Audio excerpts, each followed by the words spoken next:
a beaucoup d'observateurs qui estiment que les lutteurs vont quitter la lutte sénégalaise pour aller vers le MMA parce que la lutte sénégalaise, il y a des difficultés et le MMA paye beaucoup plus.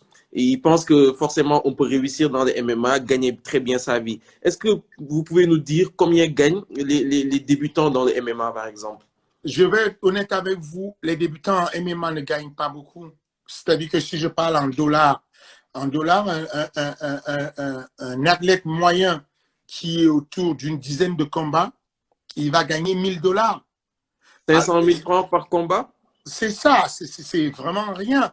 Il n'y a que il y a qu'une ligue comme Ares qui est capable de payer des athlètes comme on paye aujourd'hui, comme on va payer. Je ne vais pas vous dire le salaire de Huck, mais voilà, c'est que je peux vous donner une fourchette, c'est que des athlètes du niveau de, je vous donne un exemple, hein, les athlètes du niveau de Taylor Lapillus, qui a combattu à l'UFC, qui combat sur Ares, bah, il va gagner des sommes avoisinant 20 000 $, par exemple. 10 millions à peu près. 10, 12 voilà, millions. Voilà. Et ça, il n'y a pas beaucoup de ligues qui vont payer ce genre d'argent. Et c'est un très grand? Est-ce que c'est un très grand parce qu'il a combattu à l'UFC? Ah oui. Taylor Lapillus, c'est le numéro 1 en Europe dans sa catégorie et c'est l'un des meilleurs à travers le monde. Il est classé 40e à travers le monde. Il a gagné 3 combats à l'UFC. C'est une pointure. Donc, il gagne bien sa vie déjà. Et donc, vous voyez donc la fourchette que je vous donne. Voilà. Il n'y a pas, au début, il n'y a pas beaucoup d'argent sur le MMA. Donc, la crainte qu'on pense que les gens, il faut qu'ils comprennent qu'ils vont devoir travailler bien. Après, ils gagnent beaucoup d'argent. C'est-à-dire que quand on arrive au niveau de Cyril Gane qui est à l'UFC, on gagne bien sa vie. Cyril Gane, vous avez vu à Dakar, bah, il commence à bien gagner sa vie. Mais Cyril Gane, si je prends un exemple sur lui, quand il a combattu pour la ceinture du TKO, je pense qu'il a gagné peut-être 6 000 $. C'est rien, 6 000 $, je sais pas combien ça fait. 3 millions à peu près. Mais en fait, voilà. Quelqu'un comme Reug, il s'inspire par exemple de Francis Ngannou. On voit bien que Reug s'intéresse beaucoup à Francis Ngannou. Nous, les Sénégalais, on a commencé à remarquer ça. Quelqu'un comme Francis Ngannou, il gagne combien à peu près par combat? Francis Ngannou, sur son dernier combat, il a gagné 260 000 $. Ça veut dire dans les 140 millions, et c'est le top. Ça veut dire qu'il gagne à peu près la même chose. Non, c'est pas le top. Sur le combat pour la ceinture, Francis Ngannou, il a gagné 500 000 $. 250 millions, 300 millions de francs CFA à peu près. Voilà. Ensuite, il y a des sponsors à côté. C'est-à-dire que il était, moi, en tant que son manager, je lui avais trouvé un sponsor avec Reebok.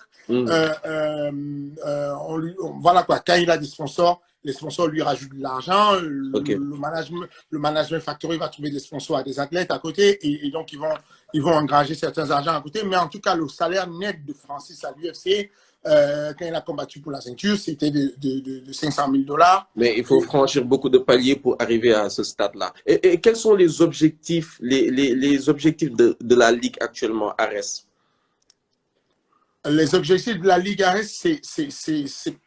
il y a plusieurs objectifs. À long terme, c'est de devenir l'organisation majeure à travers le monde. C'est-à-dire qu'on se donne les moyens, on a les moyens, on a le travail de devenir une organisation une organisation vraiment de très bonne qualité à travers le monde.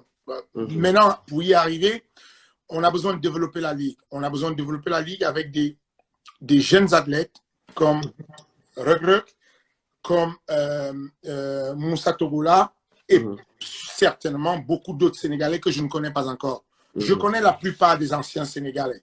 Je connais Bombardier. J'ai beaucoup discuté avec, c'est un ami. Je connais, j'ai parlé avec Cité ou son manager. Je connais les anciens. Maintenant, les nouveaux jeunes qui sont les pépites, qui sont le futur, il y a certainement, sur les 200 écuries qu'il y a au Sénégal, il y a certainement des jeunes qui ont du talent caché que je ne connais pas encore. Mais l'idée, en fait, c'est d'aller un peu partout en Afrique et pouvoir prendre cette racine-là africaine, ce ADN puissant de l'Afrique, pour le transformer et faire découvrir des personnes nouvelles. De la même chose, de la même manière, on le fait aussi de notre côté, du côté de l'Europe, du côté de la France, en développant des jeunes qui ont un potentiel de devenir des grands noms. Mais maintenant, pour les développer, on a besoin de les confronter avec d'autres noms qui sont déjà installés. C'est-à-dire que vous allez prochainement voir la Fight Card qu'on a fait et vous allez voir le nouvel adversaire de Reug. C'est quelqu'un Hein? qui est très fort, qui est très solide, qui est un étranger. Je ne vais pas donner son nom aujourd'hui parce qu'on va vous dévoiler la carte le moment venu. Donc, suivez bien les réseaux. Abonnez-vous sur les réseaux d'Ares, que ce soit sur Facebook, Instagram ou Twitter. Abonnez-vous sur les réseaux d'Ares et tout. Vous allez suivre. On va vous donner continuellement les informations et vous allez tomber certainement sur le nouvel adversaire de Regreg. L'idée, en fait, c'est que qu'on puisse aller chercher ces personnes qui sont déjà assises, qui ont déjà combattu dans des grandes organisations comme l'UFC, comme Juan Adams qu'on a signé récemment. Ça, c'est des personnes qu'on pourrait mettre face à Regreg. Et du coup, si Regreg il est bas, bah, ça veut dire qu'il passe à un niveau supérieur et on va plus les connaître. Ce qu'on ne se rend pas compte, c'est que le MMA est devenu l'un des plus gros moyens de tourisme. Je suis sûr que sportivement, le monde n'a jamais connu Dakar comme on a connu Dakar après l'événement d'Ares 1 à Dakar sur le musée de la civilisation noire. C'est incroyable ce qui s'est passé. L'événement le combat de Regreg a été diffusé sur UFC Fight Pass. C'est 1,3 milliard de foyers à travers le monde qui ont vu le combat de Regreg. Et c'est 1,3 milliard de foyers à travers le monde qui ont demandé, mais il sort d'où ce Golgoth? C'est qui ce homme? Et du coup, ils ont appris à connaître l'histoire du Sénégal. Ils ont appris à connaître c'est quoi la lutte avec frappe au Sénégal. Et donc, c'est très bien pour le Sénégal d'avoir ces personnes-là qui apportent ce vecteur-là. Et du coup, contrairement à ce qu'on pense, des personnes venues de l'étranger se mettent à poser la question et ils disent qu'ils veulent apprendre la lutte que Regreg fait. Okay. Moi, j'ai des élèves dans ma salle qui me disent, coach, la prochaine fois que vous allez au Sénégal, j'ai envie d'aller avec vous pour aller apprendre comment on fait la lutte avec frappe. Parce que dans leur tête, dans leur subconscient, ils se disent que qui fait son tout premier combat et fait une performance de cette manière, ça veut dire qu'en fait, si on fait la lutte avec frappe, la lutte sénégalaise, on peut devenir bon. Et c'est ça qu'il faut comprendre, c'est que aujourd'hui, le Sénégal, selon les dernières estimations de 2018, vous avez au Sénégal à peu près 3700 lutteurs. Il faut comprendre que les 3700 lutteurs ne deviendront pas des combattants de MMA. Mais il faut savoir que à force qu'il y ait un ou deux Sénégalais de la lutte sénégalaise qui vont devenir des stars en MMA, ça va rendre la lutte sénégalaise tellement populaire qu'à travers le monde, la lutte sénégalaise va commencer à s'exporter et beaucoup de gens vont regarder maintenant les championnats de lutte sénégalaise. Et les Sénégalais vont encore plus gagner d'argent. Donc, c'est comme ça qu'il faut regarder un peu l'histoire de la lutte sénégalaise. Il ne faut pas avoir peur du MMA comme si c'était un truc nouveau qui vient sur notre territoire. Il faut comprendre que ça apporte de la visibilité à l'étranger. Et nous, on se demande, mais comment ils font? Comment ils font ces lutteurs-là pour pouvoir aller faire les combats des MMA alors qu'ils n'ont jamais combattu en MMA et battre des spécialistes du MMA? Moi, si j'ai bien compris, il y a un link entre Ares et UFC. Parce que si vous me dites que le combat de Regreg a été projeté sur UFC Fight Pass, est-ce qu'il y a un link entre Ares et UFC?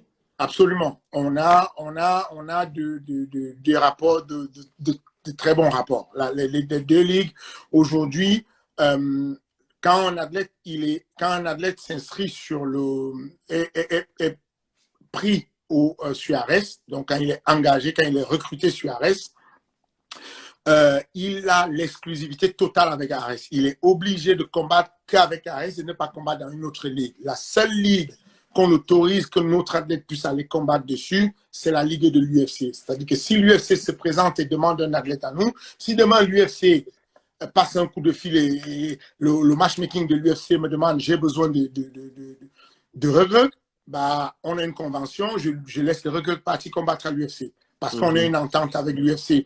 C'est pour ça que pour pouvoir diffuser sur une télévision, sur une plateforme comme l'UFC Fight Pass, bah, l'UFC Fight Pass pour signer un contrat avec vous. Ils vont attendre que vous ayez 30 événements, 50 événements pour voir combien vous savez faire, combien vous savez, quelle production vous avez, comment vous savez travailler. Et dès le premier événement, sans même avoir vu un seul pilote de ce que nous, on avait fait, ils ont accepté, ils ont décidé de signer un contrat avec nous pour pouvoir diffuser sur la plateforme UFC Fight Pass. Ça vous donne un peu l'idée de la considération que l'UFC a pour nous. Et ça vous donne aussi l'idée du respect de la considération qu'on a pour l'UFC et de la collaboration qu'on met en place. Mais comment les contrats sont ficelés entre vous et les lutteurs, entre vous et les combattants plutôt? Un combattant comme Regreg, vous avez signé combien de combats avec lui? On a signé avec Regreg 4 combats. Donc, on a un contrat de 4 combats, sur une certaine longueur, une durée de 18 mois. De 18 mois, quand même. Voilà, c'est un peu le classique. Et donc, voilà. C'est un autre problème. On est confronté à ce problème-là ici aussi au niveau de la lutte sénégalaise. Les lutteurs n'ont presque pas de combat. Donc, ça veut dire que aujourd'hui, il y a beaucoup de lutteurs qui sont intéressés par le MMA. Est-ce que vous êtes dans une logique de vous installer au Sénégal, de créer je sais pas, une salle au Sénégal avec MMA Factory pour pour recruter des lutteurs, ou bien vous êtes dans une logique d'aller un peu partout dans l'Afrique, un peu partout dans le monde? C'est deux projets assez différents. C'est-à-dire qu'en tant que le directeur sportif sur MMA Factory, je travaille sur de l'expansion. Ça veut dire qu'à chaque fois, je reçois des messages de personnes qui ont envie de développer une salle. Par exemple, là, j'ai reçu des messages de l'Algérie et donc je suis en travail en mise en place. On a déjà terminé la discussion, le contrat est mis en place sur une licence de marque avec une société en Algérie qui va implanter MMA Factory en Algérie. Donc, nous, MMA Factory, la maison mère, on va leur prêter la marque MMA Factory pour qu'ils l'exploitent et en retour, ils vont payer une certaine cotisation à la société MMA Factory. À côté de ça, donc il y a une volonté de faire de l'expansion. Donc, moi, je sais que personnellement, je suis très attaché à l'Afrique et j'ai envie d'apporter de l'école en Afrique, de la connaissance à ma petite dimension, de pouvoir enseigner de temps en temps quand je passe au Sénégal, voilà, de pouvoir prendre le temps d'enseigner au Sénégal. Et donc, c'est avec plaisir que quand je trouverai des personnes, des bonnes volontés pour pouvoir m'aider à installer une succursale là-bas et tout, c'est pas un problème, je pourrais le faire. Maintenant, Ares, c'est autre chose. Ares a l'intention effectivement de se développer en Afrique, mais vous savez, une ligue, ça va à une vitesse tranquille. On ne peut pas trop aller vite. C'est-à-dire qu'on avait des intentions sur l'organisation de 2 événements, probablement sur la saison qui est arrivée là, sur 2020 et 2021 au Sénégal. On a été ralenti par l'histoire du Covid-19. Donc, on sait qu'aujourd'hui, il y a des restrictions pour les voyages, les frontières ont été fermées, ça complique les déplacements, ça coûte du coup beaucoup plus cher. Et donc, on va prendre le temps de ralentir un peu, mais on a l'intention on est obligé d'honorer Regret. On est obligé à un moment donné de se retrouver au Sénégal parce qu'on va organiser une ceinture, un titre mondial pour Regret au Sénégal parce qu'il est un grand champion et qu'on a envie de le représenter. Et on va lui donner la force. Quand il arrivera au niveau où il aura la ceinture, s'il a la ceinture, s'il peut combattre pour le titre, forcément qu'on viendra organiser à Dakar. Donc, on a l'intention de développer le MMA et d'avoir aussi ce côté de responsabilité sociale. On a la société Vivendi a cette volonté de pouvoir